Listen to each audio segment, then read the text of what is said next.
The Book of Judges, Chapter 1. After Joshua died, the Israelites asked the Lord, which tribe should attack the Canaanites first? The Lord answered, Judah, for I have given them victory over the land. The leaders of Judah said to the relatives from the tribe of Simeon, Join with us to fight against the Canaanites living in the territory allotted to us. Then we will help you conquer your territory. So the men of Simeon went with Judah.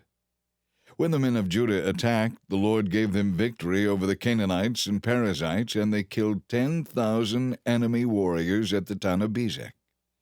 While at Bezek, they encountered King Adoni-Bezek and fought against him, and the Canaanites and Perizzites were defeated. Adoni-Bezek escaped, but the Israelites soon captured him and cut off his thumbs and big toes. Adoni-Bezek said, I once had 70 kings with thumbs and big toes cut off eating scraps from under my table. Now God has paid me back for what I did to them. They took him to Jerusalem, and he died there. The men of Judah attacked Jerusalem and captured it, killing all its people and setting the city on fire. Then they turned south to fight the Canaanites living in the hill country, the Negev, and the western foothills. Judah marched against the Canaanites in Hebron, formerly called Kiriath-Arba, defeating the forces of Sheshai, Ahiam, and Talmai. From there they marched against the people living in the town of Debir, formerly called Kiriath-Sepher. Then Caleb said, I will give my daughter Acsah in marriage to the one who attacks and captures Kiriath-Sepher. Othniel, the son of Caleb's younger brother Kenaz, was the one who conquered it. So Acsah became Othniel's wife. When Acsah married Othniel, she urged him to ask her father for an additional field. As she got down off her donkey, Caleb asked her, What is it? What can I do for you? She said, Give me a further blessing. You have been kind enough to give me land in the Negev. Please give me springs as well. So Caleb gave her the upper and lower springs. When the tribe of Judah left Jericho, the Kenites, who were descendants of Moses' father-in-law, traveled with him into the wilderness of Judah. They settled among the people there near the town of Arad in the Negev. Then Judah joined with Simeon to fight against the Canaanites living in Zephath, and they completely destroyed the town. So the town was named Hormah. In addition, Judah captured the cities of Gaza, Ashkelon, and Ekron, along with their surrounding territories. The Lord was with the people of Judah, and they took possession of the hill country, but they failed to drive out the people living in the plains because the people there had iron chariots. The city of Hebron was given to Caleb as Moses had promised, and Caleb drove out the people living there who were descendants of the 3 sons of Anak. The tribe of Benjamin, however, failed to drive out the Jebusites who were living in Jerusalem. So to this day the Jebusites live in Jerusalem among the people of Benjamin.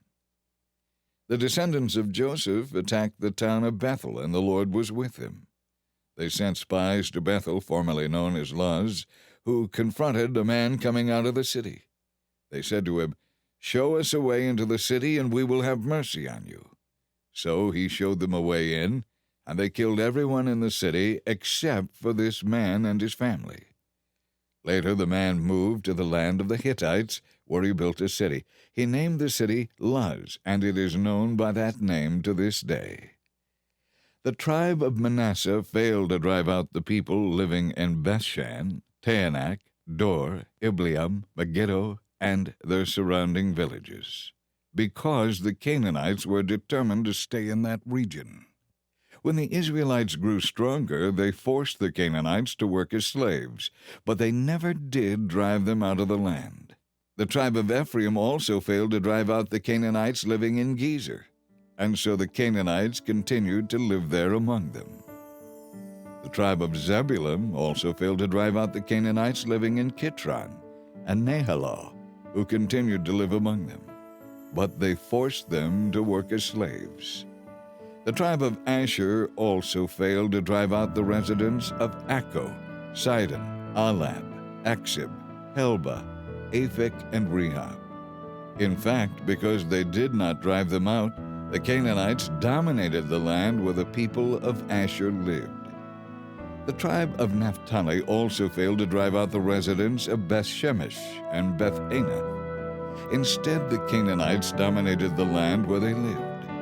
Nevertheless, the people of Beth-Shemesh and Beth-Anath were sometimes forced to work as slaves for the people of Naphtali. As for the tribe of Dan, the Amorites forced them into the hill country and would not let them come down into the plains. The Amorites were determined to stay in Mount Heres, Ajalon, and Shaalbim. But when the descendants of Joseph became stronger, they forced the Amorites to work as slaves.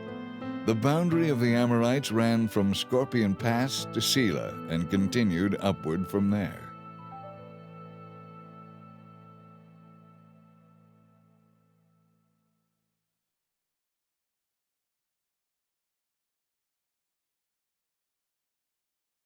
Chapter 2. The angel of the Lord went up from Gilgal to Bochim with a message for the Israelites. He told them, "I brought you out of Egypt into this land that I swore to give your ancestors, and I said I would never break my covenant with you. For your part, you were not to make any covenants with the people living in this land. Instead, you were to destroy their altars.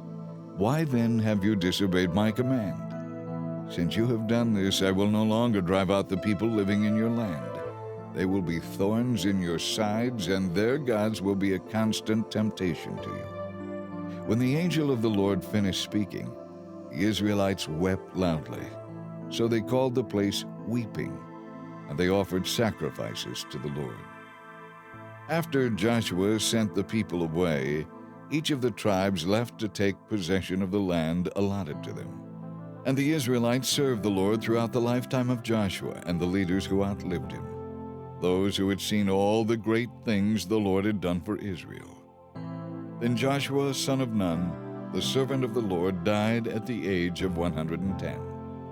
They buried him in the land he had inherited at Timnath-Serah, in the hill country of Ephraim, north of Mount Gaash. After that generation died, another generation grew up who did not acknowledge the Lord or remember the mighty things he had done for Israel. Then the Israelites did what was evil in the Lord's sight and worshipped the images of Baal. They abandoned the Lord, the God of their ancestors, who had brought them out of Egypt. They chased after other gods, worshiping the gods of the people around them, and they angered the Lord. They abandoned the Lord to serve Baal and the images of Ashtoreth. This made the Lord burn with anger against Israel, so he handed them over to marauders who stole their possessions. He sold them to their enemies all around, and they were no longer able to resist them. Every time Israel went out to battle, the Lord fought against them, bringing them defeat, just as he promised. The people were very distressed. Then the Lord raised up judges to rescue the Israelites from their enemies. Yet Israel did not listen to the judges, but prostituted themselves to other gods, bowing down to them. How quickly they turned away from the path of their ancestors, who had walked in obedience to the Lord's commands. Whenever the Lord placed a judge over Israel, he was with that judge and rescued the people from their enemies throughout the judge's lifetime. For the Lord took pity on his people who were burdened by oppression and suffering. But when the judge died, the people returned to their corrupt ways, behaving worse than those who had lived before them. They followed other gods, worshiping and bowing down to them, and they refused to give up their evil practices and stubborn ways. So the Lord burned with anger against Israel. He said, "Because these people have violated the covenant I made with their ancestors and have ignored my commands, I will no longer drive out the nations that Joshua left unconquered when he died. I did this to test Israel, to see whether or not they would obey the Lord as their ancestors did. That is why the Lord did not quickly drive the nations out or allow Joshua to conquer them all." Chapter 3. The Lord left certain nations in the land to test those Israelites who had not participated in the wars of Canaan. He did this to teach warfare to generations of Israelites who had no experience in battle. These were the nations: the Philistines, those living under the 5 Philistine rulers, all the Canaanites, the Sidonians, and the Hivites living in the hill country of Lebanon, from Mount Baal-Hermon to Lebo-Hamath. These people were left to test the Israelites to see whether they would obey the commands the Lord had given to their ancestors through Moses. So Israel lived among the Canaanites, Hittites, Amorites, Perizzites, Hivites, and Jebusites, and they intermarried with them. Israelite sons married their daughters, and Israelite daughters were given in marriage to their sons, and the Israelites worshiped their gods. The Israelites did what was evil in the Lord's sight. They forgot about the Lord their God, and they worshipped the images of Baal and the Asherah poles. Then the Lord burned with anger against Israel, and he handed them over to King Cushan-Rishathaim of Aram-Naharaim. The Israelites were subject to Cushan-Rishathaim for 8 years. But when Israel cried out to the Lord for help, the Lord raised up a man to rescue them. His name was Othniel, the son of Caleb's younger brother Kenaz. The Spirit of the Lord came upon him, and he became Israel's judge. He went to war against King Cushan-Rishathaim of Aram, and the Lord gave Othniel victory over him. So there was peace in the land for 40 years. Then Othniel, son of Kenaz, died. Once again the Israelites did what was evil in the Lord's sight. So the Lord gave King Eglon of Moab control over Israel. Together with the Ammonites and Amalekites, Eglon attacked Israel and took possession of Jericho. And the Israelites were subject to Eglon of Moab for 18 years. But when Israel cried out to the Lord for help, the Lord raised up a man to rescue them.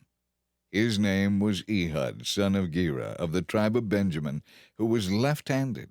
The Israelites sent Ehud to deliver their tax money to King Eglon of Moab. So Ehud made himself a double-edged dagger that was 18 inches long, and he strapped it to his right thigh, keeping it hidden under his clothing.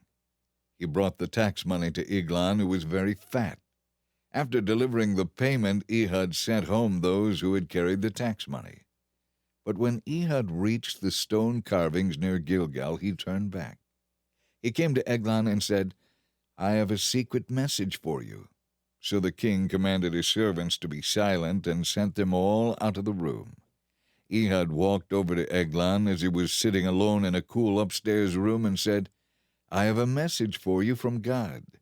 As King Eglon rose from his seat, Ehud reached with his left hand, pulled out the dagger strapped to his right thigh, and plunged it into the king's belly. The dagger went so deep that the handle disappeared beneath the king's fat. So Ehud left the dagger in, and the king's bowels emptied. Then Ehud closed and locked the doors and climbed down the latrine and escaped through the sewage access. After Ehud was gone, the king's servants returned and found the doors to the upstairs room locked. They thought he might be using the latrine, so they waited. But when the king didn't come out after a long delay, they became concerned and got a key. And when they opened the door, they found their master dead on the floor. While the servants were waiting, Ehud escaped, passing the idols on his way to Sirah. When he arrived in the hill country of Ephraim, Ehud sounded a call to arms. Then he led a band of Israelites down from the hills. "Follow me," he said, "for the Lord has given you victory over Moab, your enemy." So they followed him. And the Israelites took control of the shallows of the Jordan River across from Moab, preventing anyone from crossing. They attacked the Moabites and killed about 10,000 of their strongest and bravest warriors. Not one of them escaped. So Moab was conquered by Israel that day, and the land was at peace for 80 years. After Ehud, Shamgar, son of Anath, rescued Israel, he killed 600 Philistines with an ox goad. Chapter 4. After Ehud's death, the Israelites again did what was evil in the Lord's sight. So the Lord handed them over to King Jabin of Hazor, a Canaanite king. The commander of his army was Sisera, who lived in Harosheth Hagoyim. Sisera, who had 900 iron chariots, ruthlessly oppressed the Israelites for 20 years. Then the Israelites cried out to the Lord for help. Deborah, the wife of Lapidoth, was a prophet who had become a judge in Israel. She would hold court under the palm of Deborah, which stood between Ramah and Bethel in the hill country of Ephraim. The Israelites came to her to settle their disputes. One day she sent for Barak, son of Abinoam, who lived in Kedesh in the land of Naphtali. She said to him, "This is what the Lord, the God of Israel, commands you. Assemble 10,000 warriors from the tribes of Naphtali and Zebulun at Mount Tabor. I will lure Sisera, commander of Jabin's army, along with the chariots and warriors, to the Kishon River. There I will give you victory over him." Barak told her, "I will go, but only if you go with me." "Very well," she replied. "I will go with you, but since you have made this choice, you will receive no honor, for the Lord's victory over Sisera will be at the hands of a woman." So Deborah went with Barak to Kadesh. At Kadesh, Barak called together the tribes of Zebulun and Naphtali, and 10,000 warriors marched up with him. Deborah also marched with them. Now Heber the Kenite, a descendant of Moses' brother-in-law, Hobab, had moved away from the other members of his tribe and pitched his tent by the oak of Zaanaim near Kadesh.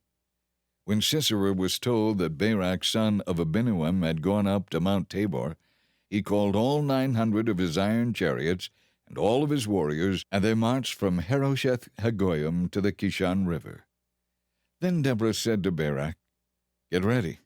Today the Lord will give you victory over Sisera, for the Lord is marching ahead of you." So Barak led his 10,000 warriors down the slopes of Mount Tabor into battle. When Barak attacked, the Lord threw Sisera and all his charioteers and warriors into a panic. Then Sisera leaped down from his chariot and escaped on foot.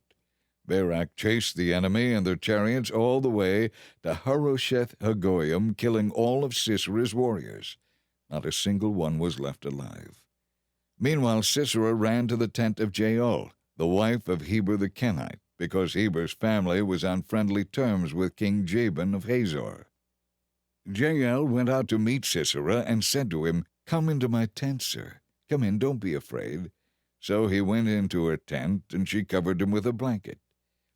"Please, give me some water," he said. "I'm thirsty." So she gave him some milk to drink and covered him again.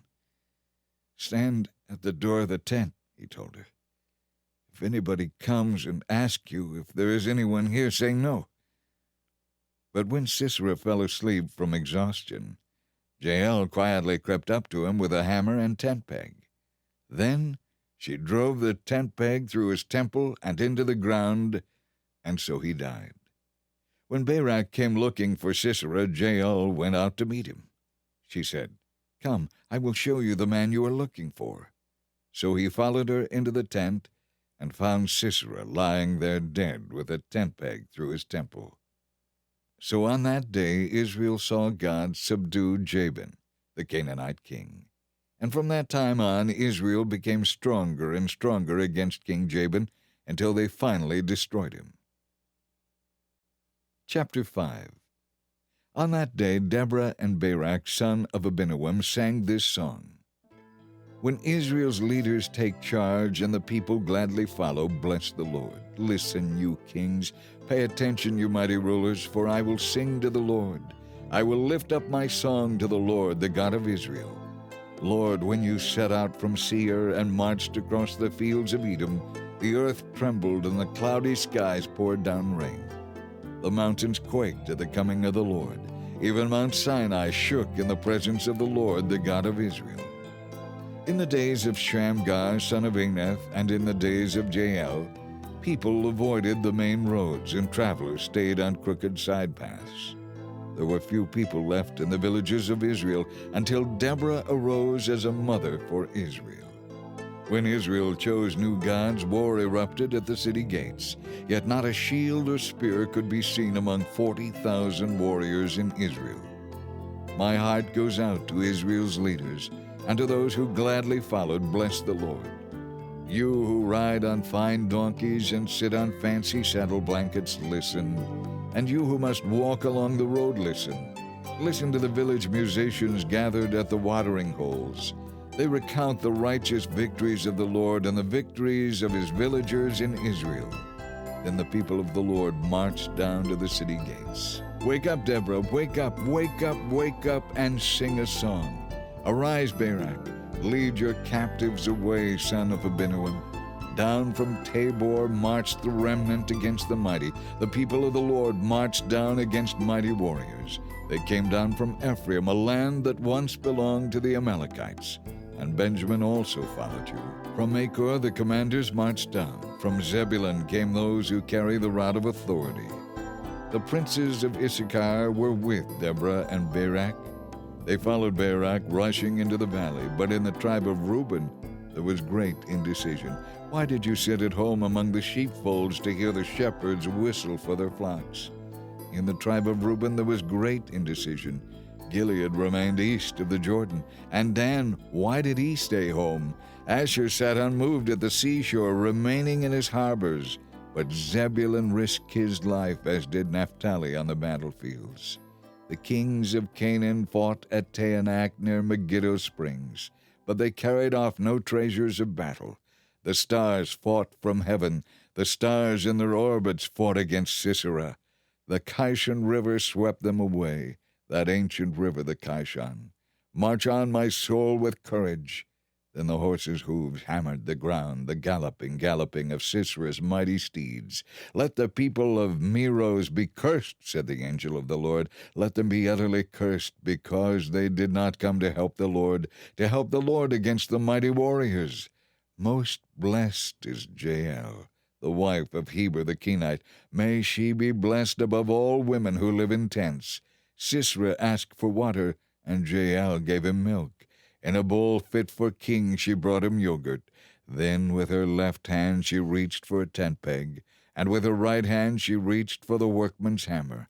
She hit Sisera, crushing his head. She pounded the tent peg through his head, piercing his temples. He sank, he fell, he lay dead at her feet. From the window Sisera's mother looked out. Through the window she watched for his return, saying, Why is his chariot so long in coming? Why don't we hear the sound of chariot wheels? A reply comes from her wise women, and she repeats these words to herself. They are dividing the captured goods they found, a woman or two for every man. There are gorgeous robes for Sisera, and colorful, beautifully embroidered robes for me. Lord, may all your enemies die as Sisera did, but may those who love you rise like the sun at full strength. Then there was peace in the land for 40 years. Chapter 6. Again the Israelites did what was evil in the Lord's sight. So the Lord handed them over to the Midianites for 7 years. The Midianites were so cruel that the Israelites fled to the mountains, where they made hiding places for themselves in caves and dens. Whenever the Israelites planted their crops, marauders from Midian, Amalek, and the people of the east would attack Israel, camping in the land and destroying crops as far away as Gaza. They left the Israelites with nothing to eat, taking all the sheep, oxen, and donkeys. These enemy hordes, coming with their cattle and tents as thick as locusts, arrived on droves of camels too numerous to count, and they stayed until the land was stripped bare. So Israel was reduced to starvation by the Midianites. Then the Israelites cried out to the Lord for help. When they cried out to the Lord because of Midian, the Lord sent a prophet to the Israelites. He said, This is what the Lord, the God of Israel, says. I brought you up out of slavery in Egypt, and rescued you from the Egyptians and from all who oppressed you. I drove out your enemies and gave you their land. I told you, I am the Lord your God. You must not worship the gods of the Amorites, in whose land you now live. But you have not listened to me. Then the angel of the Lord came and sat beneath the oak tree at Ophrah, which belonged to Joash of the clan of Abiezer. Gideon, son of Joash, had been threshing wheat at the bottom of a winepress to hide the grain from the Midianites. The angel of the Lord appeared to him and said, Mighty hero, the Lord is with you. Sir, Gideon replied, if the Lord is with us, why has all this happened to us? Where are all the miracles our ancestors told us about? Didn't they say, The Lord brought us up out of Egypt? But now the Lord has abandoned us and handed us over to the Midianites. Then the Lord turned to him and said, Go with the strength you have and rescue Israel from the Midianites. I am sending you. But Lord, Gideon replied, How can I rescue Israel? My clan is the weakest in the whole tribe of Manasseh, and I am the least in my entire family." The Lord said to him, "I will be with you, and you will destroy the Midianites as if you were fighting against one man." Gideon replied, "If you are truly going to help me, show me a sign to prove that it is really the Lord speaking to me. Don't go away until I come back and bring my offering to you." The Lord answered, "I will stay here until you return." Gideon hurried home. He cooked a young goat, and with half a bushel of flour he baked some bread without yeast. Then, carrying the meat in a basket and the broth in a pot, he brought them out and presented them to the angel who was under the oak tree. The angel of God said to him, "Place the meat and the unleavened bread on this rock, and pour the broth over it." And Gideon did as he was told. Then the angel of the Lord touched the meat and bread with a staff in his hand, and fire flamed up from the rock and consumed all he had brought. And the angel of the Lord disappeared. When Gideon realized that it was the angel of the Lord, he cried out, "Sovereign Lord, I have seen the angel of the Lord face to face." "It is all right," the Lord replied. "Do not be afraid. You will not die." And Gideon built an altar to the Lord there and named it, "The Lord is Peace." The altar remains in Ophrah in the land of the clan of Abiezer to this day. That night the Lord said to Gideon, "Take the second best bull from your father's herd, the one that is 7 years old. Pull down your father's altar to Baal and cut down the Asherah pole standing beside it. Then build an altar to the Lord your God here on this hill, laying the stones carefully. Sacrifice the bull as a burnt offering on the altar, using as fuel the wood of the Asherah pole you cut down." So Gideon took 10 of his servants and did as the Lord had commanded. But he did it at night because he was afraid of the other members of his father's household and the people of the town. He knew what would happen if they found out who had done it. Early the next morning, as the people of the town began to stir, someone discovered that the altar of Baal had been knocked down and that the Asherah pole beside it was gone. In their place a new altar had been built, and it had the remains of a sacrifice on it. The people said to each other, "Who did this?" And after asking around and making a careful search, they learned that it was Gideon, the son of Joash. "Bring out your son," they shouted to Joash. "He must die for destroying the altar of Baal and for cutting down the Asherah pole." But Joash shouted to the mob, "Why are you defending Baal? Will you argue his case? Whoever pleads his case will be put to death by morning. If Baal truly is a god, let him defend himself and destroy the one who knocked down his altar." From then on, Gideon was called Jerubbaal, which means "let Baal defend himself," because he knocked down Baal's altar. Soon afterward, the armies of Midian, Amalek, and the people of the east formed an alliance against Israel and crossed the Jordan, camping in the valley of Jezreel. Then the Spirit of the Lord took possession of Gideon. He blew a ram's horn as a call to arms, and the men of the clan of Abiezer came to him. He also sent messengers throughout Manasseh, Asher, Zebulun, and Naphtali, summoning their warriors, and all of them responded. Then Gideon said to God, "If you are truly going to use me to rescue Israel as you promised, prove it to me in this way. I will put some wool on the threshing floor tonight. If the fleece is wet with dew in the morning, but the ground is dry, then I will know that you are going to help me rescue Israel as you promised." And it happened just that way. When Gideon got up the next morning, he squeezed the fleece and wrung out a whole bowl full of water. Then Gideon said to God, "Please don't be angry with me, but let me make one more request. This time, let the fleece remain dry while the ground around it is wet with dew." So that night, God did as Gideon asked. The fleece was dry in the morning, but the ground was covered with dew. Chapter 7. So Jerubbaal, that is Gideon, and his army got up early and went as far as the spring of Harod. The armies of Midian were camped north of them in the valley near the hill of Moreh. The Lord said to Gideon, "You have too many warriors with you." If I let all of you fight the Midianites, the Israelites will boast to me that they saved themselves by their own strength. Therefore tell the people, whoever is timid or afraid may leave and go home." 22,000 of them went home, leaving only 10,000 who were willing to fight. But the Lord told Gideon, "There are still too many. Bring them down to the spring, and I will sort out who will go with you and who will not." When Gideon took his warriors down to the water, the Lord told him, "Divide the men into 2 groups. In one group, put all those who cup water in their hands and lap it up with their tongues like dogs. In the other groups, put all those who kneel down and drink with their mouths in the stream." Only 300 of the men drank from their hands. All the others got down on their knees and drank with their mouths in the stream. The Lord told Gideon, "With these 300 men I will rescue you and give you victory over the Midianites. Send all the others home." So Gideon collected the provisions and ram's horns of the other warriors and sent them home. But he kept the 300 men with him. Now the Midianite camp was in the valley just below Gideon.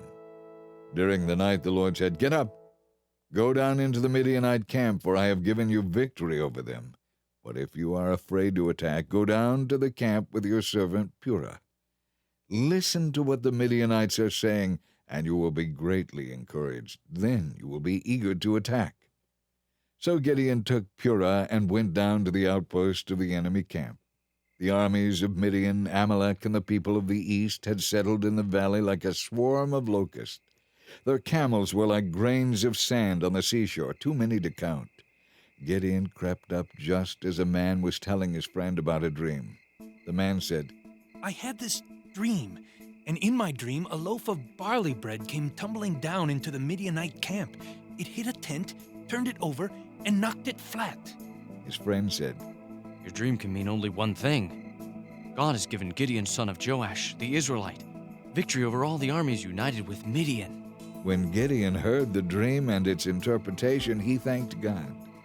Then he returned to the Israelite camp and shouted, "Get up, for the Lord has given you victory over the Midianites." He divided the 300 men into 3 groups and gave each man a ram's horn and a clay jar with a torch in it. Then he said to them, "Keep your eyes on me. When I come to the edge of the camp, do just as I do. As soon as my group blows the ram's horns, those of you on the other sides of the camp blow your horns and shout, 'For the Lord and for Gideon!'" It was just after midnight, after the changing of the guard, when Gideon and the 100 men with him reached the outer edge of the Midianite camp. Suddenly they blew the horns and broke their clay jars. Then all 3 groups blew their horns and broke their jars. They held the blazing torches in their left hands and the horns in their right hands and shouted, "A sword for the Lord and for Gideon!" Each man stood at his position around the camp and watched as all the Midianites rushed around in a panic, shouting as they ran. When the 300 Israelites blew their horns, the Lord caused the warriors in the camp to fight against each other with their swords. Those who were not killed fled to places as far away as Bethshittah near Zereah and to the border of Abel Meholah near Tabbath. Then Gideon sent for the warriors of Naphtali, Asher, and Manasseh, who joined in the chase after the fleeing army of Midian. Gideon also sent messengers throughout the hill country of Ephraim, saying, "Come down to attack the Midianites. Cut them off at the shallows of the Jordan River at Beth-barah." And the men of Ephraim did as they were told. They captured Oreb and Zeeb, the 2 Midianite generals, killing Oreb at the rock of Oreb and Zeeb at the winepress of Zeeb. And they continued to chase the Midianites. Afterward, the Israelites brought the heads of Oreb and Zeeb to Gideon, who was by the Jordan. Chapter 8. Then the people of Ephraim asked Gideon, "Why have you treated us this way? Why didn't you send for us when you first went out to fight the Midianites?" And they argued heatedly with Gideon. But Gideon replied, "What have I done compared to you? Aren't the last grapes of Ephraim's harvest better than the entire crop of my little clan of Abiezer? God gave you victory over Oreb and Zeeb, the generals of the Midianite army. What have I done compared to that?" When the men of Ephraim heard Gideon's answer, they were no longer angry. Gideon then crossed the Jordan River with his 300 men, and though they were exhausted, they continued to chase the enemy. When they reached Succoth, Gideon asked the leaders of the town, "Will you please give my warriors some food? They are very tired. I am chasing Zebah and Zalmunna, the kings of Midian." But the leaders of Succoth replied, "You haven't caught Zebah and Zalmunna yet. Catch them first, and then we will feed your warriors." So Gideon said, "After the Lord gives me victory over Zebah and Zalmunna, I will return and tear your flesh with the thorns and briars of the wilderness." From there Gideon went up to Peniel and asked for food, but he got the same answer. So he said to the people of Peniel, "After I return in victory, I will tear down this tower." By this time Zebah and Zalmunna were in Karkor, with a remnant of 15,000 warriors, all that remained of the allied armies of the east, for 120,000 had already been killed. Gideon circled around by the caravan route east of Nobah and Jogbehah, taking the Midianite army by surprise. Zebah and Zalmunna, the two Midianite kings, fled, but Gideon chased them down and captured all their warriors. After this Gideon returned by way of Heres Pass. There he captured a young man from Succoth and demanded that he write down the names of all the 77 rulers and leaders in the town. Gideon then returned to Succoth and said to the leaders, "Here are Zebah and Zalmunna. When we were here before, you taunted me, saying, 'You haven't caught Zebah and Zalmunna yet. Catch them first, and then we will feed your exhausted warriors.'" Then Gideon took the leaders of the town and taught them a lesson, punishing them with thorns and briars from the wilderness. He also knocked down the tower of Peniel and killed all the men in the town. Then Gideon asked Zebah and Zalmunna, "The men you killed at Tabor, what were they like?" "Like you," they replied. "They all had the look of a king's son." "They were my brothers," Gideon exclaimed. "As surely as the Lord lives, I wouldn't kill you if you hadn't killed them." Turning to Jether, his oldest son, he said, "Kill them." But Jether did not draw a sword, for he was only a boy and was afraid. Then Zebah and Zalmunna said to Gideon, "Don't ask a boy to do a man's job, do it yourself." So Gideon killed them both, and took the royal ornaments from the necks of their camels. Then the Israelites said to Gideon, "Be our ruler. You and your son and your grandson will be our rulers, for you have rescued us from Midian." But Gideon replied, "I will not rule over you, nor will my son. The Lord will rule over you. However, I have one request. Each of you can give me an earring out of the treasures you collected from your fallen enemies." The enemies, being Ishmaelites, all wore gold earrings. "Gladly," they replied. They spread out a cloak, and each one threw in a gold earring he had gathered. The weight of the gold earrings was 43 pounds, not including the crescents and pendants, the royal clothing of the kings, or the chains around the necks of their camels. Gideon made a sacred ephod from the gold and put it in Ophrah, his hometown. But soon all the Israelites prostituted themselves by worshipping it, and it became a trap for Gideon and his family. That is the story of how Israel subdued Midian, which never recovered. Throughout the rest of Gideon's lifetime, about 40 years, the land was at peace. Then Gideon, son of Joash, returned home. He had 70 sons, for he had many wives. He also had a concubine in Shechem, who bore him a son named Abimelech. Gideon died when he was very old, and he was buried in the grave of his father Joash at Ophrah, in the land of the clan of Abiezer. As soon as Gideon was dead, the Israelites prostituted themselves by worshipping the images of Baal, making Baal Berith their god. They forgot the Lord their God, who had rescued them from all their enemies surrounding them.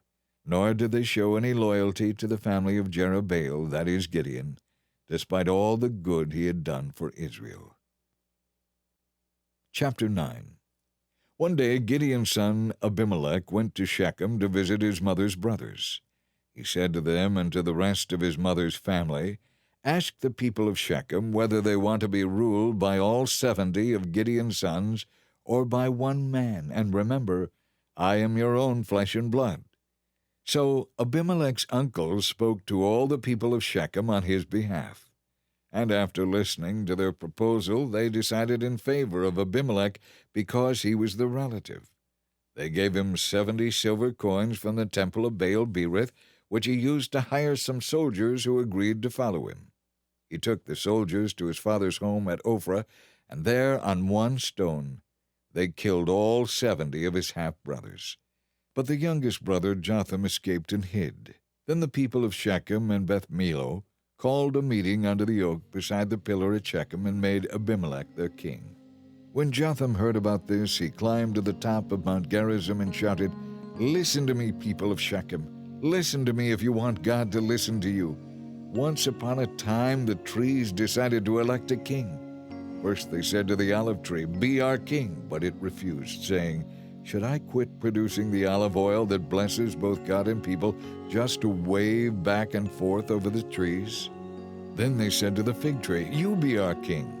But the fig tree also refused, saying, 'Should I quit producing my sweet fruit just to wave back and forth over the trees?' Then they said to the grapevine, 'You be our king.' But the grapevine replied, 'Should I quit producing the wine that cheers both God and people just to wave back and forth over the trees?' Then all the trees finally turned to the thorn bush and said, 'Come, you be our king.' And the thorn bush replied, 'If you truly want to make me your king, come and take shelter in my shade. If not, let fire come out from me and devour the cedars of Lebanon.' Now make sure you have acted honorably and in good faith by making Abimelech your king, and that you have done right by Gideon and all of his descendants. Have you treated my father with the honor he deserves? For he fought for you and risked his life when he rescued you from the Midianites. But now you have revolted against my father and his descendants, killing his 70 sons on one stone. And you have chosen his slave woman's son, Abimelech, to be your king, just because he is your relative. If you have acted honorably and in good faith toward Gideon and his descendants, then may you find joy in Abimelech, and may he find joy in you. But if you have not acted in good faith, then may fire come out from Abimelech and devour the people of Shechem and Beth Millo, and may fire come out from the people of Shechem and Beth Millo and devour Abimelech." Then Jotham escaped and lived in Beer, because he was afraid of his brother Abimelech.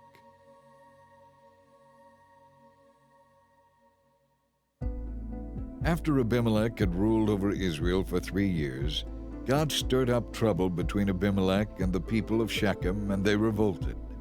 In the events that followed, God punished Abimelech and the men of Shechem for murdering Gideon's 70 sons. The people of Shechem set an ambush for Abimelech on the hilltops and robbed everyone who passed that way. But someone warned Abimelech about their plot. At that time, Gaal, son of Ebed, moved to Shechem with his brothers and gained the confidence of the people of Shechem. During the annual harvest festival at Shechem, held in the temple of the local god, the wine flowed freely, and everyone began cursing Abimelech. "Who is Abimelech?" Gaal shouted. "He's not a true descendant of Shechem. Why should we be Abimelech's servants? He's merely the son of Gideon, and Zebul is his administrator. Serve the men of Hamor, who are Shechem's true descendants.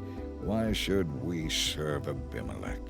If I were in charge, I would get rid of Abimelech. I would say to him, 'Get some more soldiers and come out and fight.'"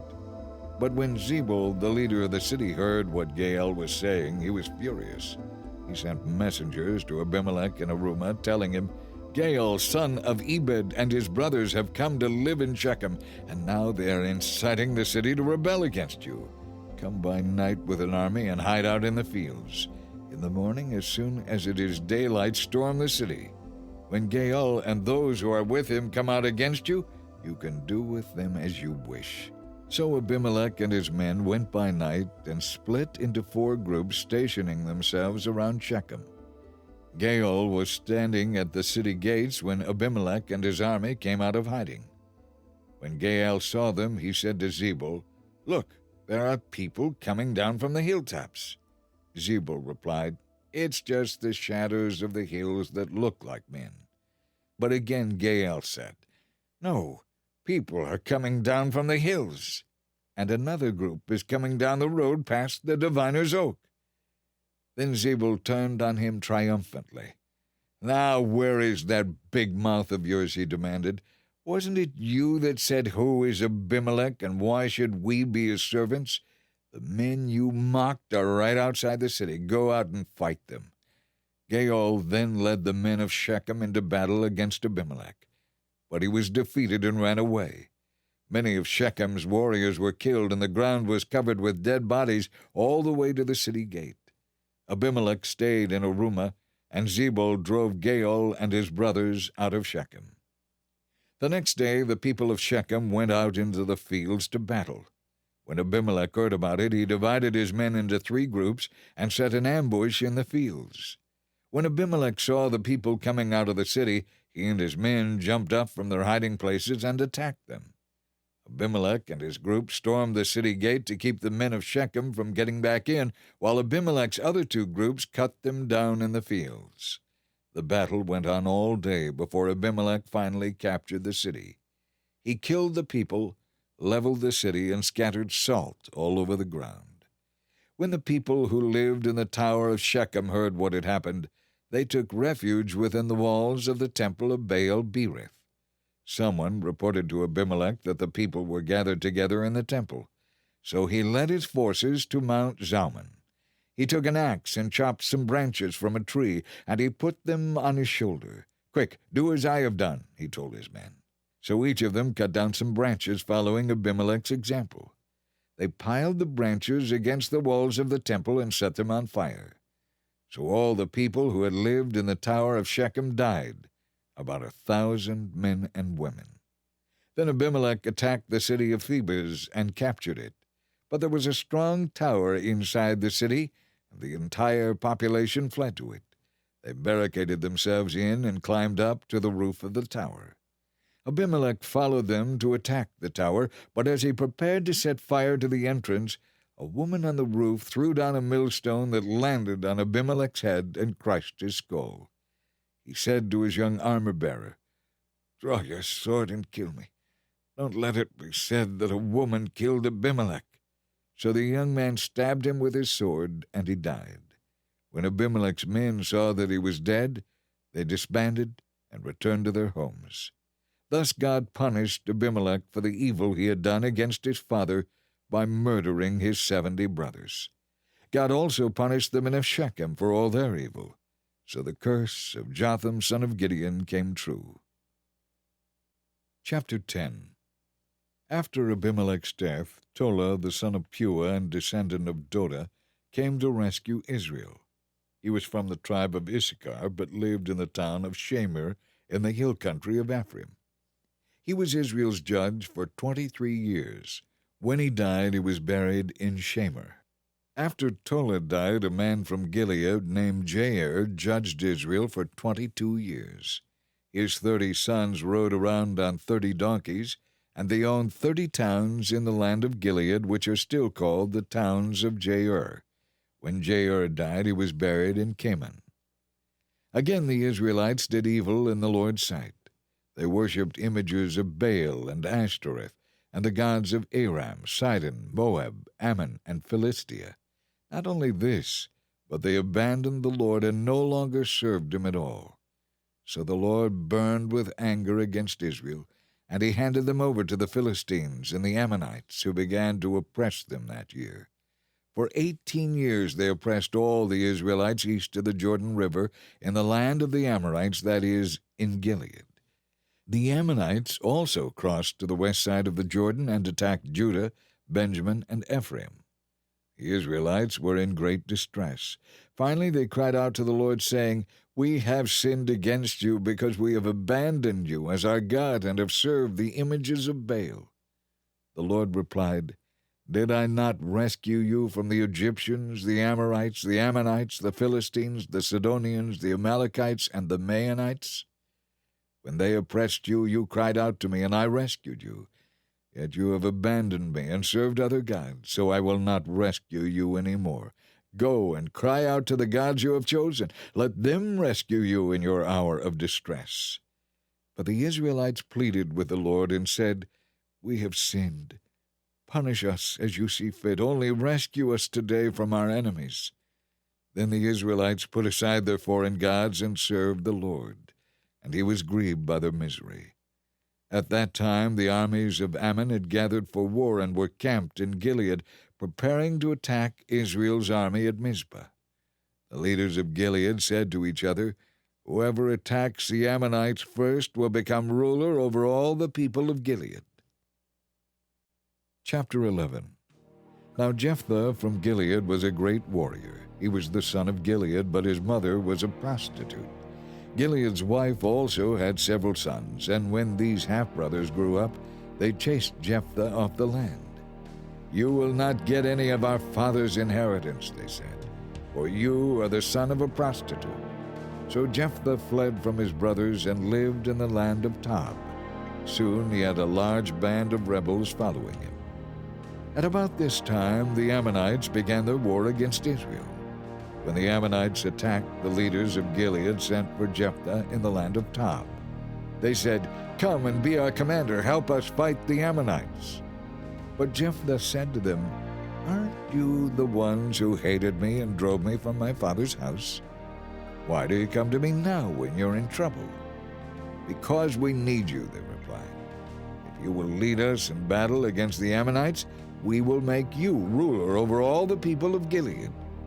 Jephthah said, "If I come with you, and if the Lord gives me victory over the Ammonites, will you really make me ruler over all the people?" "The Lord is our witness," the leaders replied. "We promise to do whatever you say." So Jephthah went with the leaders of Gilead, and he became their ruler and commander of the army. At Mizpah, in the presence of the Lord, Jephthah repeated what he had said to the leaders. Then Jephthah sent messengers to the king of Ammon, demanding to know why Israel was being attacked. The king of Ammon answered Jephthah's messengers, "When the Israelites came out of Egypt, they stole my land from the Arnon River to the Jabbok River and all the way to the Jordan. Now then, give back the land peaceably." Jephthah sent this message back to the Ammonite king. "This is what Jephthah says. Israel did not steal any land from Moab or Ammon. When the people of Israel arrived at Kadesh on their journey from Egypt after crossing the Red Sea, they sent messengers to the king of Edom asking for permission to pass through his land. But their request was denied. Then they asked the king of Moab for similar permission, but he wouldn't let them pass through either. So the people of Israel stayed in Kadesh. Finally, they went around Edom and Moab through the wilderness. They traveled along Moab's eastern border and camped on the other side of the Arnon River. But they never once crossed the Arnon River into Moab. Then Israel sent messengers to King Sihon of the Amorites, who ruled from Heshbon, asking for permission to cross through his land to get to their destination. But King Sihon didn't trust Israel to pass through his land. Instead, he mobilized his army at Jahaz and attacked them. But the Lord, the God of Israel, gave his people victory over King Sihon. So Israel took control of all the land of the Amorites who lived in the region, from the Arnon River to the Jabbok River, and from the wilderness to the Jordan. So you see, it was the Lord, the God of Israel, who took away the land from the Amorites and gave it to Israel. Why then should we give it to you? You keep whatever your god Chemosh gives you, and we will keep whatever the Lord our God gives us. Are you any better than Balak, son of Zippor, king of Moab? Did he try to make a case against Israel for disputed land? Did he go to war? No, of course not. But now, after 300 years, you make an issue of this? Israel has been living here all this time, spread across the land from Heshbon to Aroer, and in all the towns along the Arnon River. Why have you made no effort to recover it before now? I have not sinned against you. Rather, you have wronged me by attacking me. Let the Lord, who is judge, decide today which of us is right, Israel or Ammon." But the king of Ammon paid no attention to Jephthah's message. At that time the Spirit of the Lord came upon Jephthah, and he went throughout the land of Gilead and Manasseh, including Mizpah in Gilead, and led an army against the Ammonites. And Jephthah made a vow to the Lord. He said, "If you give me victory over the Ammonites, I will give to the Lord the first thing coming out of my house to greet me when I return in triumph. I will sacrifice it as a burnt offering." So Jephthah led his army against the Ammonites, and the Lord gave him victory. He thoroughly defeated the Ammonites from Aroer to an area near Minnith, 20 towns, and as far away as Abel-keramim. Thus Israel subdued the Ammonites. When Jephthah returned home to Mizpah, his daughter, his only child, ran out to meet him playing on a tambourine and dancing for joy. When he saw her, he tore his clothes in anguish. "My daughter," he cried out, "my heart is breaking. What a tragedy that you came out to greet me, for I have made a vow to the Lord and cannot take it back." And she said, "Father, you have made a promise to the Lord. You must do to me what you have promised. For the Lord has given you a great victory over your enemies, the Ammonites. But first, let me go up and roam in the hills and weep with my friends for 2 months, because I will die a virgin." "You may go," Jephthah said. And he let her go away for 2 months. She and her friends went into the hills and wept because she would never have children.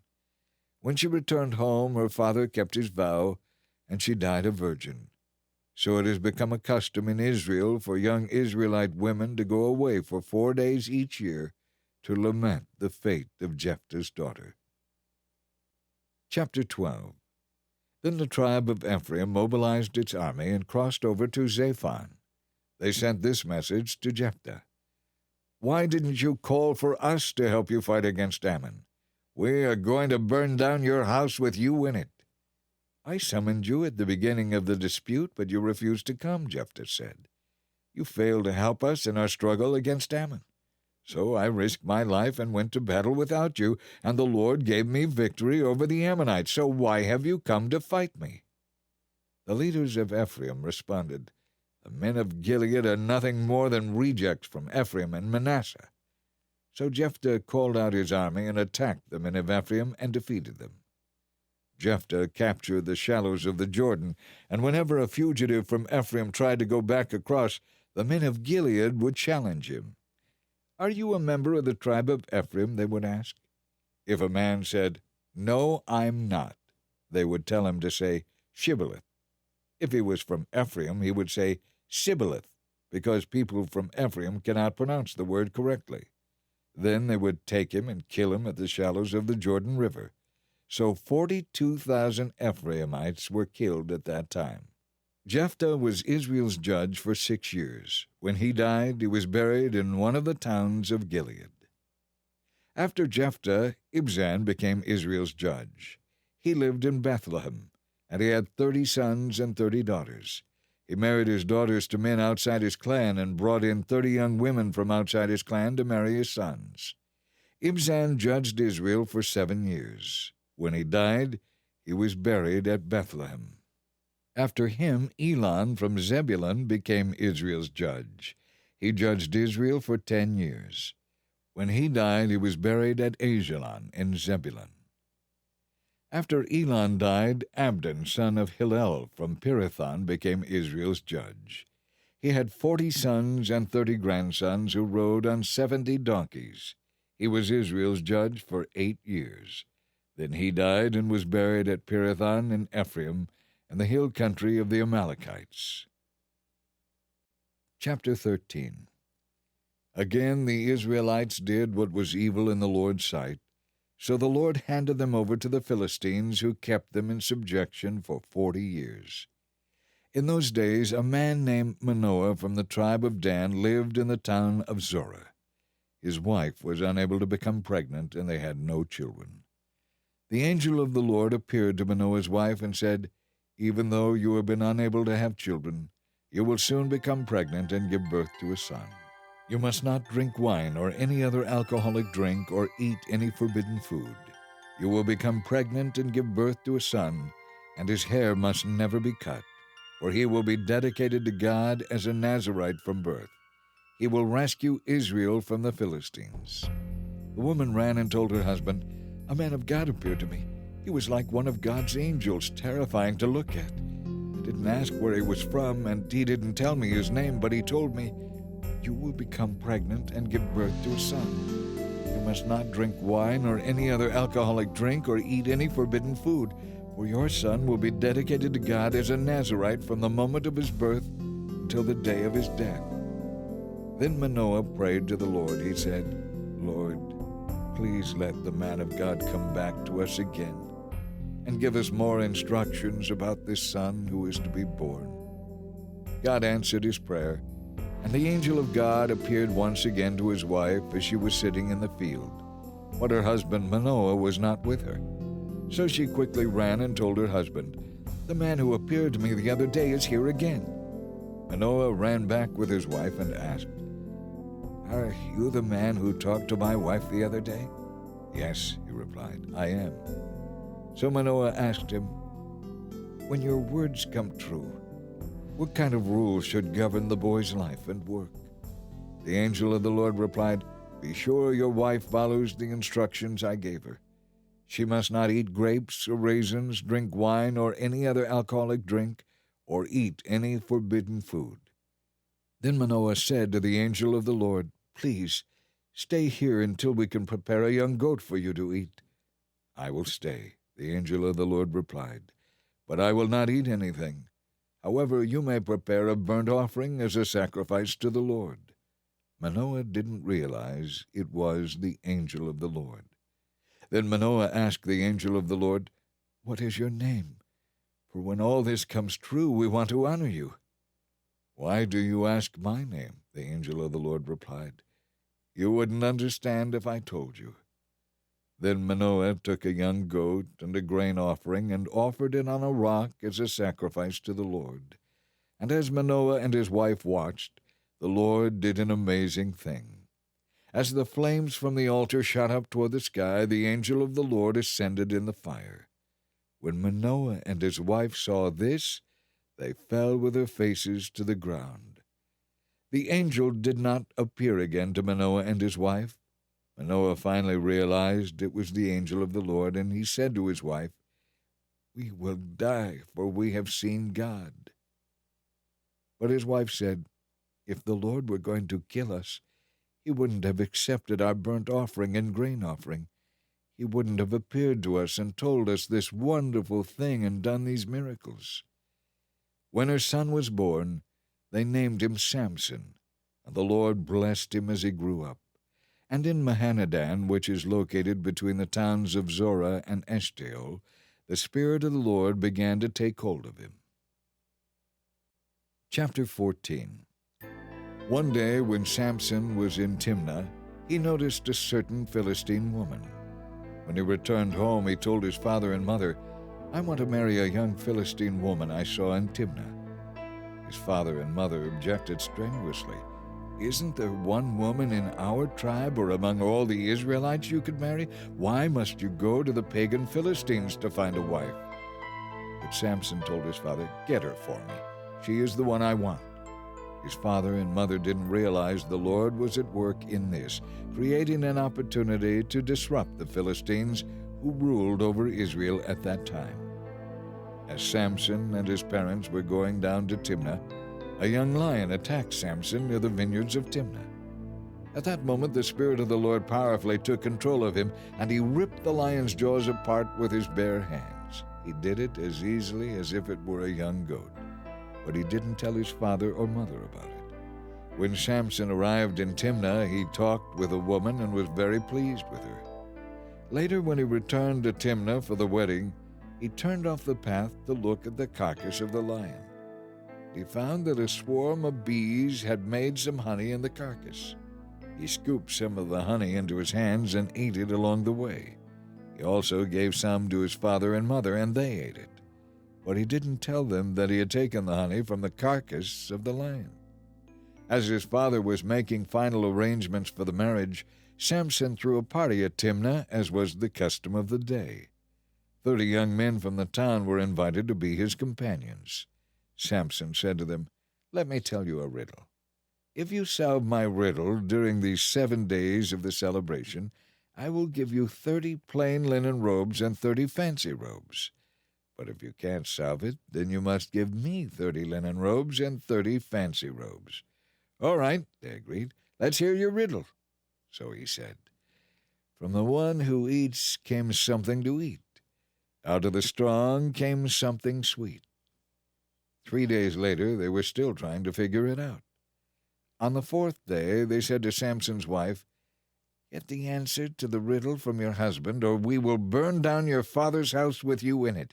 Did you invite us to this party just to make us poor?" So Samson's wife came to him in tears and said, "You don't love me. You hate me. You've given my people a riddle, but you haven't told me the answer." "I haven't even given the answer to my father or mother," he replied. "Why should I tell you?" So she cried whenever she was with him and kept it up for the rest of the celebration. At last, on the seventh day, he told her the answer because of her persistent nagging. Then she gave the answer to the young men. So before sunset of the seventh day, the men of the town came to Samson with their answer. "What is sweeter than honey? What is stronger than a lion?" Samson replied, "If you hadn't plowed with my heifer, you wouldn't have found the answer to my riddle." Then the Spirit of the Lord powerfully took control of him. He went down to the town of Ashkelon, killed 30 men, took their belongings, and gave their clothing to the men who had answered his riddle. But Samson was furious about what had happened, and he went back home to live with his father and mother. So his wife was given in marriage to the man who had been Samson's best man at the wedding. Chapter 15. Later on during the wheat harvest, Samson took a young goat as a present to his wife. He intended to sleep with her, but her father wouldn't let him in. "I really thought you hated her," her father explained, "so I gave her in marriage to your best man. But look, her sister is more beautiful than she is. Marry her instead." Samson said, "This time I cannot be blamed for everything I am going to do to you Philistines." Then he went out and caught 300 foxes. He tied their tails together in pairs, and he fastened a torch to each pair of tails. Then he lit the torches and let the foxes run through the fields of the Philistines. He burned all their grain to the ground, including the grain still in piles and all that had been bundled. He also destroyed their grapevines and olive trees. "Who did this?" the Philistines demanded. "Samson," was the reply, "because his father-in-law from Timnah gave Samson's wife to be married to his best man." So the Philistines went and got the woman and her father and burned them to death. "Because you did this," Samson vowed, "I will take my revenge on you, and I won't stop until I am satisfied." So he attacked the Philistines with great fury and killed many of them. Then he went to live in a cave in the rock of Etam. The Philistines retaliated by setting up camp in Judah and raiding the town of Lehi. The men of Judah asked the Philistines, "Why have you attacked us?" The Philistines replied, "We've come to capture Samson. We have come to pay him back for what he did to us." So 3,000 men of Judah went down to get Samson at the cave in the rock of Etam. They said to Samson, "Don't you realize the Philistines rule over us? What are you doing to us?" But Samson replied, "I only paid them back for what they did to me." But the men of Judah told him, "We have come to tie you up and hand you over to the Philistines." "All right," Samson said, "but promise that you won't kill me yourselves." "We will tie you up and hand you over to the Philistines," they replied. "We won't kill you." So they tied him up with 2 new ropes and led him away from the rock. As Samson arrived at Lehi, the Philistines came shouting in triumph. But the Spirit of the Lord powerfully took control of Samson, and he snapped the ropes on his arms as if they were burnt strands of flax, and they fell from his wrists. Then he picked up a donkey's jawbone that was lying on the ground and killed 1,000 Philistines with it. And Samson said, "With a jawbone of a donkey I've made heaps on heaps. With a jawbone of a donkey I've killed 1,000 men." When he finished speaking, he threw away the jawbone, and the place was named Jawbone Hill. Now Samson was very thirsty, and he cried out to the Lord, "You have accomplished this great victory by the strength of your servant. Must I now die of thirst and fall into the hands of these pagan people?" So God caused water to gush out of a hollow in the ground at Lehi, and Samson was revived as he drank. Then he named that place the Spring of the One Who Cried Out, and it is still in Lehi to this day. Samson was Israel's judge for 20 years, while the Philistines ruled the land. Chapter 16. One day Samson went to the Philistine city of Gaza and spent the night with a prostitute. Word soon spread that Samson was there, so the men of Gaza gathered together and waited all night at the city gates. They kept quiet during the night, saying to themselves, "When the light of morning comes, we will kill him." But Samson stayed in bed only until midnight. Then he got up, took hold of the city gates with its 2 posts, and lifted them, bar and all, right out of the ground. He put them on his shoulders and carried them all the way to the top of the hill across from Hebron. Later, Samson fell in love with a woman named Delilah, who lived in the valley of Sorek. The leaders of the Philistines went to her and said, "Find out from Samson what makes him so strong, and how he can be overpowered and tied up securely. Then each of us will give you 1,100 pieces of silver." So Delilah said to Samson, Please tell me what makes you so strong and what it would take to tie you up securely. Samson replied, "If I am tied up with 7 new bowstrings that have not yet been dried, I will be as weak as anyone else." So the Philistine leaders brought Delilah 7 new bowstrings, and she tied Samson up with them. She had hidden some men in one of the rooms of her house, and she cried out, Samson, the Philistines have come to capture you. but Samson snapped the bowstrings as if they were string that had been burned in a fire. So the secret of his strength was not discovered. Afterward, Delilah said to him, You made fun of me and told me a lie. Now, please, tell me how you can be tied up securely. Samson replied, "If I am tied up with brand new ropes that have never been used, I will be as weak as anyone else." So Delilah took new ropes and tied him up with them. The men were hiding in the room as before, and again Delilah cried out, Samson, the Philistines have come to capture you. but Samson snapped the ropes from his arms as if they were thread. Then Delilah said, You have been making fun of me and telling me lies. Won't you please tell me how you can be tied up securely? Samson replied, "If you weave these 7 braids of my hair into the fabric on your loom and tighten it with the loom shuttle, I will be as weak as anyone else." So while he slept, Delilah wove the 7 braids of his hair into the fabric and tightened it with the loom shuttle. Again she cried out, Samson, the Philistines have come to capture you. but Samson woke up, pulled back the loom shuttle, and yanked his hair away from the loom and the fabric. Then Delilah pouted. How can you say you love me when you don't confide in me? You've made fun of me 3 times now, and you still haven't told me what makes you so strong. So day after day she nagged him until he couldn't stand it any longer. Finally, Samson told her his secret. "My hair has never been cut, He confessed. for I was dedicated to God as a Nazirite from birth. If my head were shaved, my strength would leave me, and I would become as weak as anyone else." Delilah realized he had finally told her the truth, so she sent for the Philistine leaders. Come back one more time, She said. for he has told me everything. So the Philistine leaders returned and brought the money with them. Delilah lulled Samson to sleep with his head in her lap, and she called in a man to shave off his hair, making his capture certain. And his strength left him. Then she cried out. Samson, the Philistines have come to capture you. When he woke up, he thought, I will do as before and shake myself free. but he didn't realize the Lord had left him. So the Philistines captured him and gouged out his eyes. They took him to Gaza, where he was bound with bronze chains and made to grind grain in the prison. But before long, his hair began to grow back. The Philistine leaders held a great festival, offering sacrifices and praising their god Dagon. They said, "Our God has given us victory over our enemy Samson." When the people saw him, they praised their god, saying, Our God has delivered our enemy to us. The one who killed so many of us is now in our power.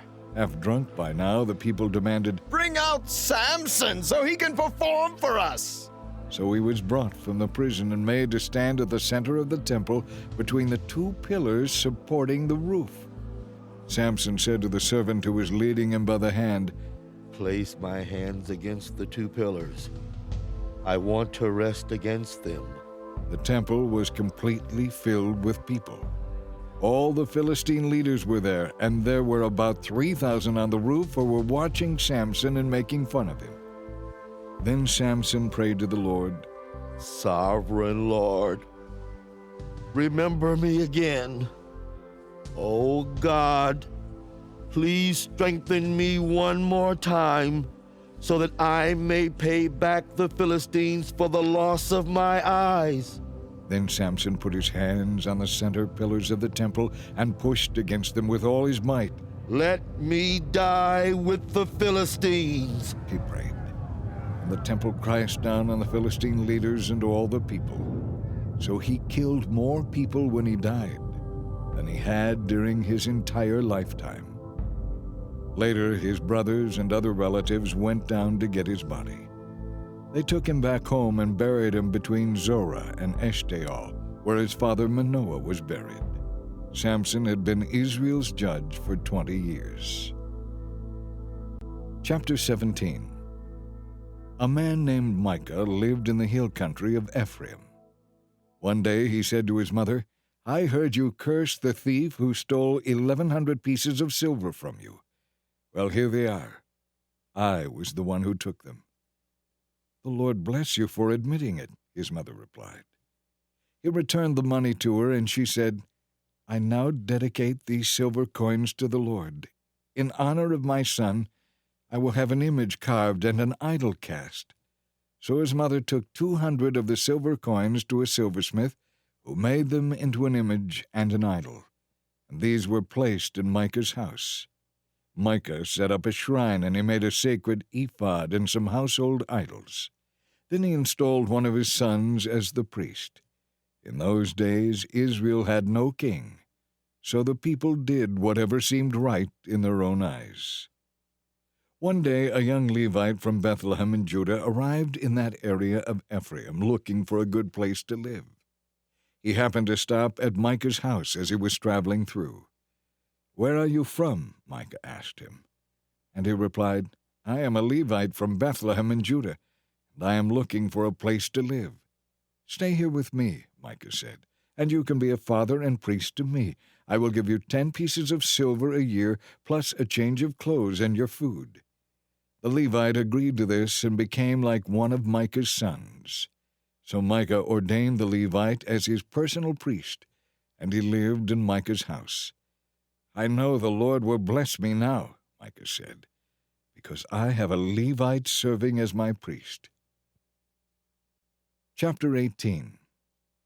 Now in those days Israel had no king, and the tribe of Dan was trying to find a place to settle, for they had not yet driven out the people who lived in the land assigned to them. So the men of Dan chose 5 warriors from among their clans who lived in the towns of Zorah and Eshtaol, to scout out a land for them to settle in. When these warriors arrived in the hill country of Ephraim, they came to Micah's home and spent the night there. Noticing the young Levite's accent, they took him aside and asked him, Who brought you here, and what are you doing? Why are you here? He told them about his agreement with Micah and that he was Micah's personal priest. Then they said, Ask God whether or not our journey will be successful. Go in peace, the priest replied, for the Lord will go ahead of you on your journey.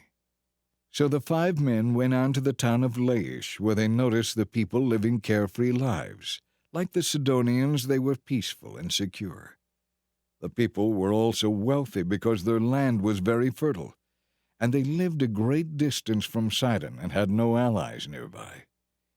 When the men returned to Zorah and Eshtaol, the relatives asked them, What did you find? The men replied, Let's attack. We have seen the land, and it is very good. You should not hesitate to go and take possession of it. When you get there, you will find the people living carefree lives. God has given us a spacious and fertile land lacking in nothing. So 600 warriors from the tribe of Dan set out from Zorah and Eshtaol. They camped at a place west of Kiriath-Jearim in Judah, which is called Mahanadan to this day. Then they went up into the hill country of Ephraim and came to the house of Micah.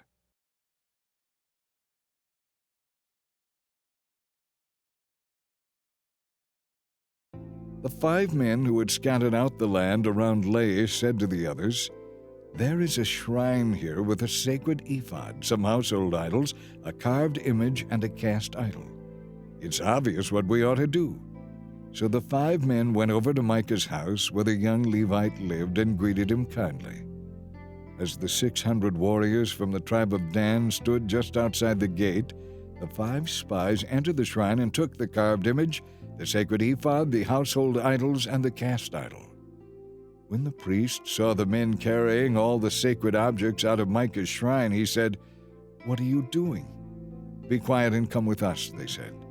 "Be a father and priest to all of us. Isn't it better to be a priest for an entire tribe of Israel than just for the household of one man?" The young priest was quite happy to go with them, so he took along the sacred ephod, the household idols, and the carved image. They started on their way again, placing their children, livestock, and possessions in front of them. When the people from the tribe of Dan were quite a distance from Micah's home, Micah and some of his neighbors came chasing after them. They were shouting as they caught up with them. The men of Dan turned around and said, "What do you want? Why have you called these men together and chased after us like this?" "What do you mean, what do I want?" Micah replied. "You've taken away all my gods and my priest, and I have nothing left." The men of Dan said, "Watch what you say. Some of us are short-tempered, and they might get angry and kill you and your family." So the men of Dan went on their way. When Micah saw that there were too many of them for him to attack, he turned around and went home. Then, with Micah's idols and his priest, the men of Dan came to the town of Laish, whose people were peaceful and secure. They attacked and killed all the people and burned the town to the ground. There was no one to rescue the residents of the town, for they lived a great distance from Sidon and had no allies nearby. This happened in the valley near Beth-Rehob.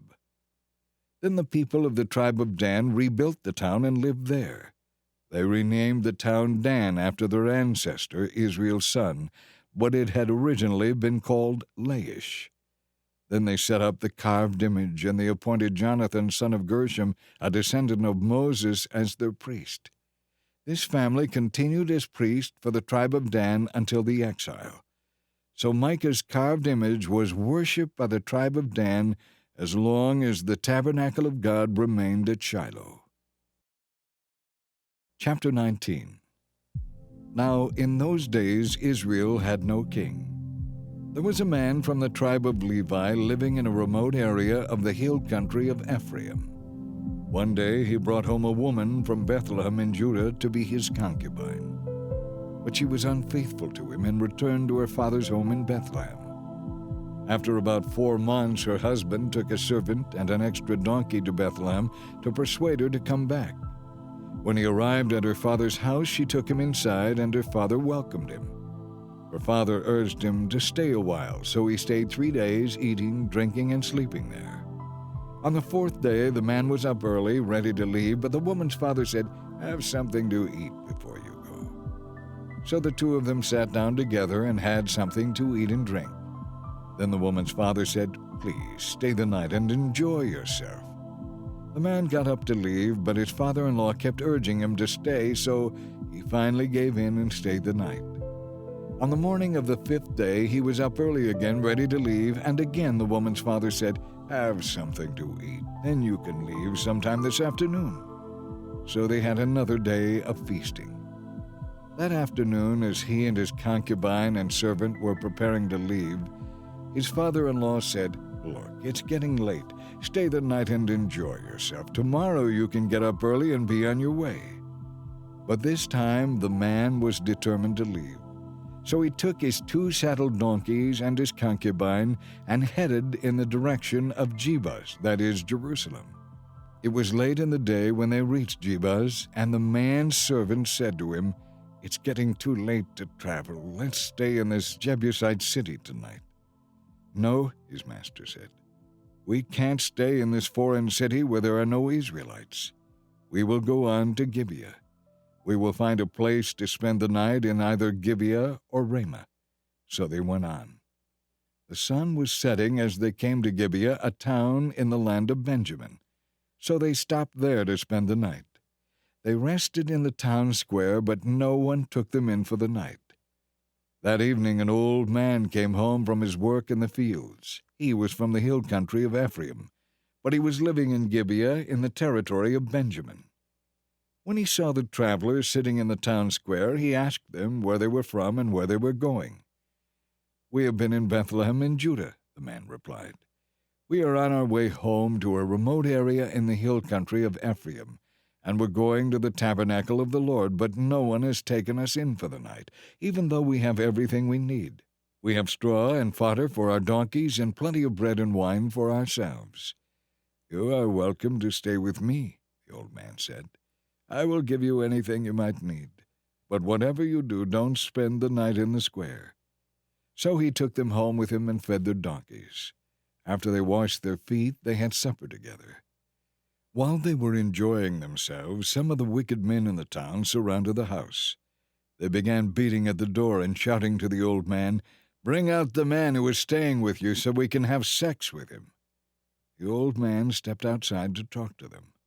"No, my brothers, don't do such an evil thing, for this man is my guest, and such a thing would be shameful. Here, take my virgin daughter and this man's concubine. I will bring them out to you, and you can do whatever you like to them.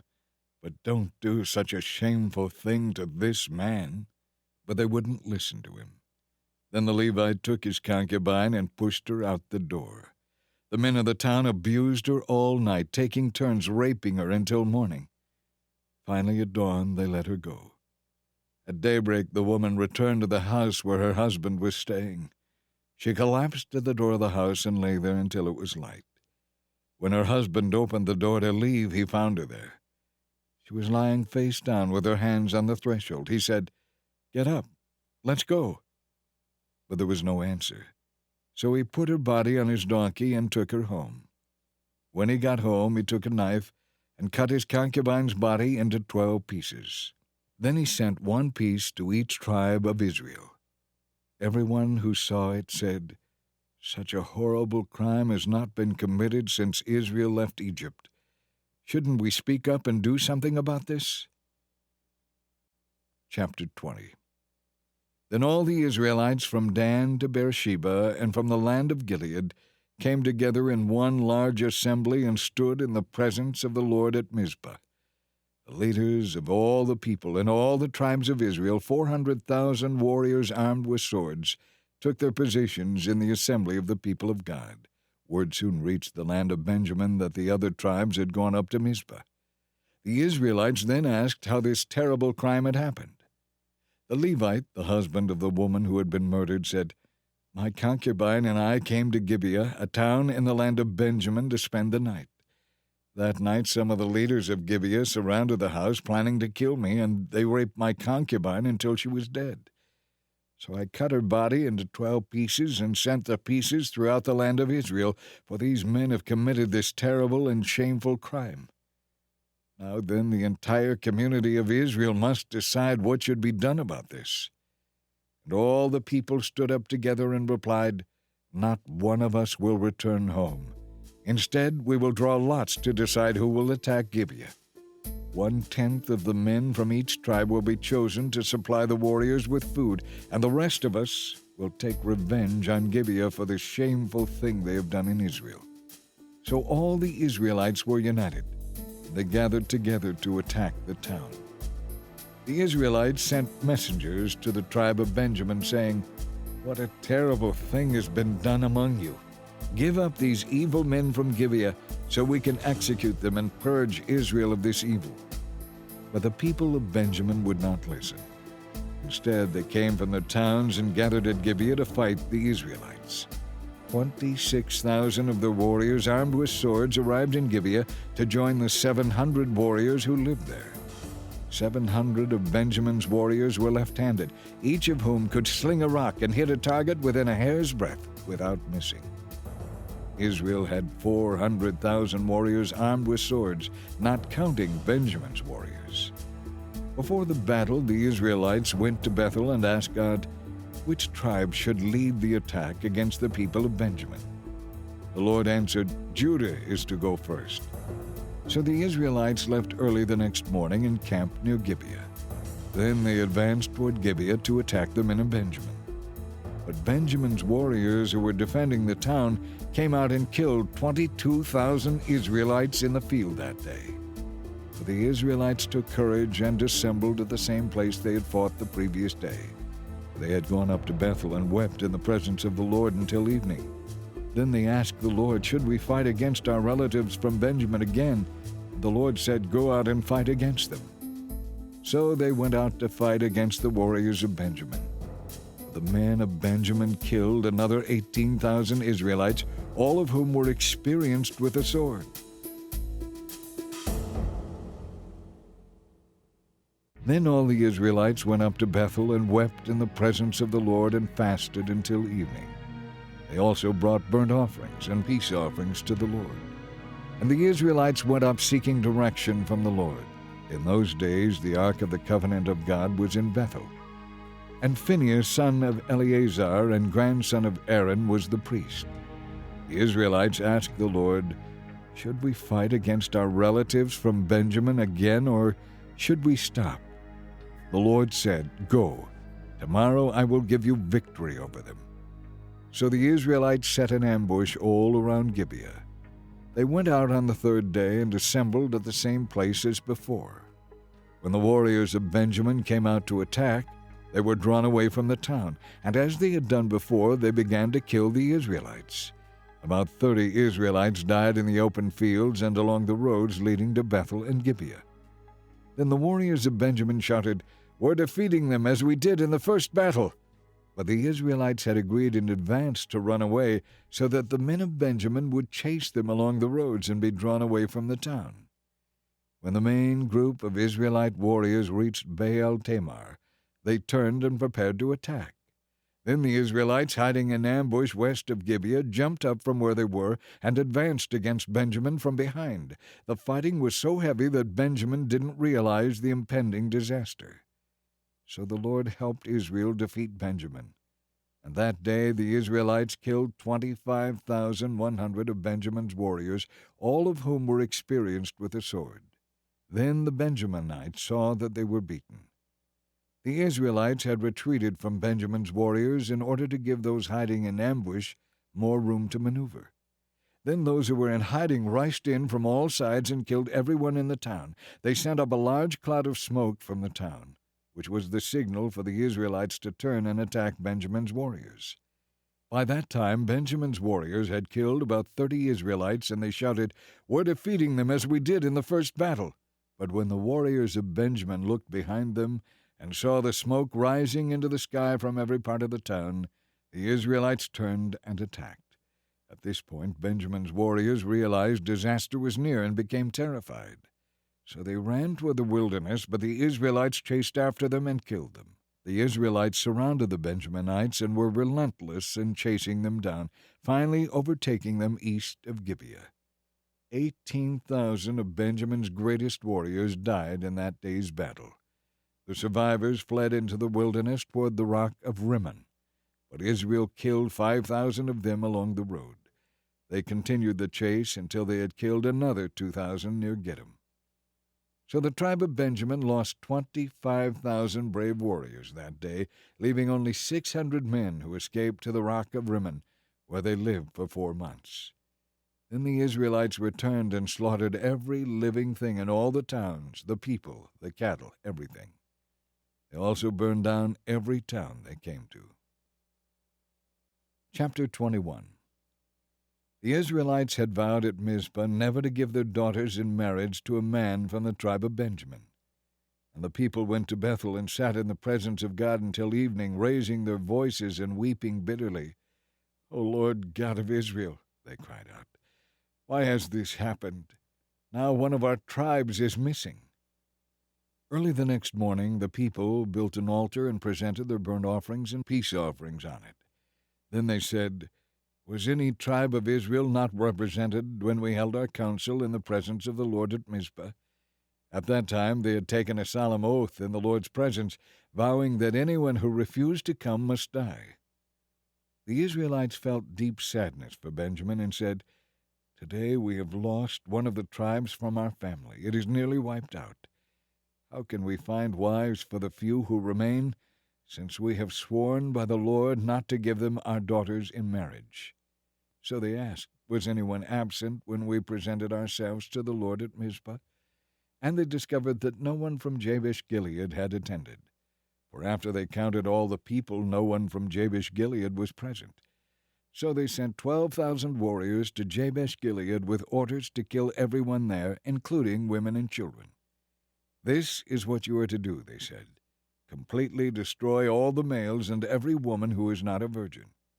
Among the residents of Jabesh-Gilead they found 400 young virgins who had never slept with a man, and they brought them to the camp at Shiloh in the land of Canaan.